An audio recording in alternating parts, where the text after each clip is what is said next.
नमस्कार दर्शकों, खबरों की खबर कार्यक्रम में आप सभी का एक बार फिर से स्वागत है। इस बार हम सोशल पड़ताल में जानेंगे कि आखिर किस प्रकार देश दुनिया में दिन प्रतिदिन पर्यावरण और वातावरण को प्रदूषित किया जा रहा है। साथ ही हम यह भी जानेंगे कि प्रदूषण से मुक्ति कैसे पाई जा सकती है। तो चलिए शुरू करते हैं बढ़ते प्रदूषित पर्यावरण का सच जो आप जानना चाहते हैं। विज्ञान के इस युग में मानव को जहाँ कुछ चीजें वरदान में मिली है तो वहीं कुछ अभिशाप में भी। जहाँ विज्ञान वरदान है तो प्रदूषण एक ऐसा अभिशाप है जो विज्ञान की ही कोख से जन्मा है और जिसे सहने के लिए हम सभी मजबूर हैं। सहज भाषा में प्रदूषण का अर्थ है प्राकृतिक संतुलन में दोष और रोष दोनों का पैदा होना। न शुद्ध वायु, न शुद्ध जल, न शुद्ध खाद्य पदार्थ, न ही शांत वातावरण मिलना। प्राकृतिक प्रदूषण में सबसे मुख्य है वायु प्रदूषण। महानगरों में अब स्वच्छ हवा में सांस लेना तो मानो एक सपने जैसा हो गया है। हर समय वाहनों से निकलता काला धुआं इस कदर हवा में हिलमिल गया है कि साफ वायु में सांस लेना दुर्भर हो गया है। मुंबई, चेन्नई, बेंगलोर और दिल्ली जैसे बड़े शहरों की महिलाएं धुले हुए वस्त्र जब छत से उतारने जाती हैं तो उन पर काले काले कण जमे हुए पाती हैं। ऐसे ही असंख्य कण सांस के साथ मनुष्य के फेफड़ों में चले जाते हैं और यह असाध्य रोगों को जन्म देते हैं। यह समस्या वहाँ अधिक होती है जहाँ सघन आबादी होती है, वृक्षों का अभाव होता है और वातावरण दूषित होता है। कारखानों का गंदा जल नदी नालों में मिलकर भयंकर जल प्रदूषण पैदा करता है। बाढ़ के समय तो सभी तरह के साफ और गंदे जल आपस में घुल मिल जाते हैं जिससे अनेक बीमारियां पैदा होती हैं। आपको बता दें कि पृथ्वी के नजदीक लगभग 50 किलोमीटर ऊंचाई पर स्ट्रेटोस्फेयर है जिसमें ओजोन स्तर होता है। यह स्तर सूर्य प्रकाश की पैराबैंगनी यानी कि अल्ट्रावायलेट किरणों को शोषित कर उसे पृथ्वी तक पहुंचने से रोकता है। आज ओजोन स्तर का तेजी से विघटन हो रहा है। वातावरण में स्थित क्लोरोफ्लोरोकार्बन गैस के कारण ओजोन स्तर का विघटन हो रहा है। यह सर्वप्रथम 1980 में नोट किया गया कि ओजोन स्तर का विघटन संपूर्ण पृथ्वी के चारों ओर हो रहा है। दक्षिण ध्रुव विस्तारों में ओजोन स्तर का विघटन 40% से 50% हुआ है। इस विशाल घटना को ओजोन छिद्र या ओजोन होल कहते हैं। सन 1970 में राष्ट्रीय परिवेशी वायु गुणवत्ता मानक स्थापित किए गए जिसमें तब वायु प्रदूषण को मुख्य रूप से श्वसन स्वास्थ्य के लिए खतरा माना गया था। पिछले कुछ दशकों में वायु प्रदूषण से हृदय रोग, मोटापा और प्रजनन तंत्रिका संबंधी और प्रतिरक्षा प्रणाली विकार जैसी स्वास्थ्य से संबंधित परेशानियां बढ़ गई हैं। इन प्रदूषणों के कारण मानव के स्वस्थ जीवन को खतरा पैदा हो गया है। आज आदमी खुली हवा में लंबी सांस लेने तक को तरस गया है। गंदे जल के कारण कई बीमारियां फसलों में चली जाती हैं जो मनुष्य के शरीर में पहुंचकर घातक बीमारियां पैदा करती हैं। भोपाल गैस कारखाने से रिसी गैस के कारण हजारों लोग मर गए, कितने तो अपंग हो गए। पर्यावरण प्रदूषण के कारण न समय पर वर्षा आती है, न सर्दी गर्मी का चक्र ठीक चलता है।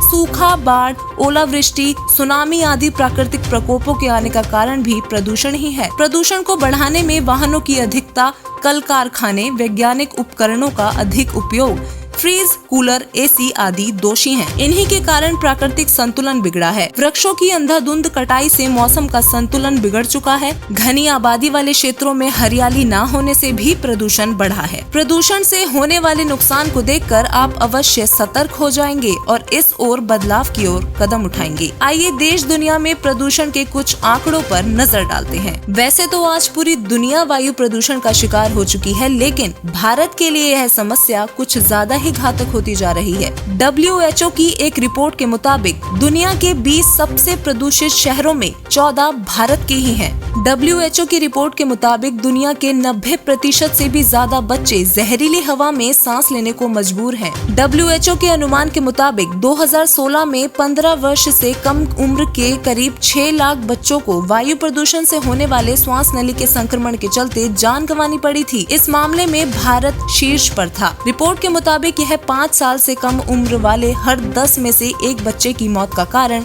वायु प्रदूषण होता है। WHO की रिपोर्ट के मुताबिक घरेलू वायु प्रदूषण से हर साल 38 लाख लोगों की मौत हो जाती है। ये प्रदूषण खाना बनाने या लालटेन जलाने के लिए लकड़ी या केरोसिन जैसे ईंधनों के इस्तेमाल से होता है। दुनिया भर में करीब 300 करोड़ से ज्यादा लोग इसी तरह के ईंधनों पर आज भी निर्भर हैं। बाहरी वातावरण में मौजूद वायु प्रदूषण दुनिया भर में हर साल करीब 42 लाख लोगों की मौत का कारण बनता है। दुनिया की आबादी का करीब 91% हिस्सा ऐसी जगहों पर रह रहा है जहां हवा की गुणवत्ता WHO के मानकों पर खरी नहीं उतरती। एक रिपोर्ट के मुताबिक भारत में करीब 66 करोड़ लोग ऐसी जगहों पर रहने को मजबूर हैं जहां हवा में प्रदूषण की मात्रा राष्ट्रीय औसत से कहीं ज्यादा है। वायु प्रदूषण के कारण सबसे अधिक मौतें 43% फेफड़ों से संबंधित बीमारियों से होती हैं। इनमें कैंसर से 14 और फेफड़ों से संबंधित दूसरी बीमारियों से 29% मौतें होती हैं। इसके अतिरिक्त ब्रेन स्ट्रोक से 24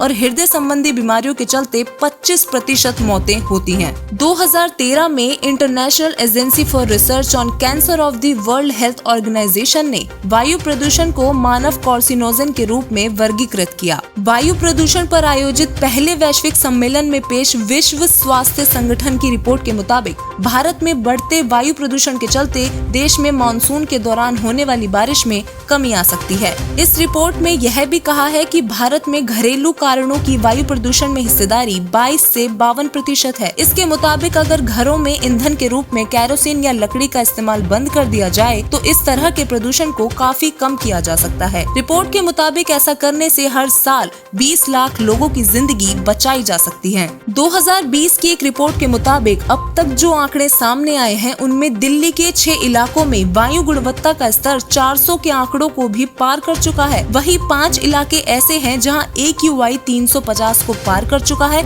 या फिर 400 के करीब है। यह आंकड़े केंद्रीय प्रदूषण नियंत्रण बोर्ड ने जारी किए हैं। प्रदूषण के इस आंकड़े को खतरनाक श्रेणी का माना जाता है। पुणे स्थित उष्ण कटिबंधीय मौसम विज्ञान के भारतीय इंस्टीट्यूट के वैज्ञानिकों ने 2013 में मौसम विभाग के बरसात के डेटा का विश्लेषण किया था तो पाया था कि जून व जुलाई के महीनों में बरसात भरपूर नहीं होती तो देश में सूखा पड़ने की आशंका 90% तक बढ़ जाती है। देश में 2 भयानक सूखे 1972 और 1987 में पड़े थे और विश्लेषण के अनुसार इन सालों में जुलाई में हुई बारिश औसत बारिश से 26 से 30% तक कम थी और कुल बारिश सामान्य से 18 से 25% तक कम थी। इस अध्ययन में यह भी कहा गया था कि जून में मानसून कमजोर रहता है तो कुल मानसून में 77% तक कमी रहने की आशंका बढ़ जाती है। अब बात करते हैं पर्यावरण को शुद्ध कैसे बनाया जा सकता है। पवित्र श्रीमद् भगवत जी के अध्याय नंबर 3 के श्लोक 14 और 15 में कहा है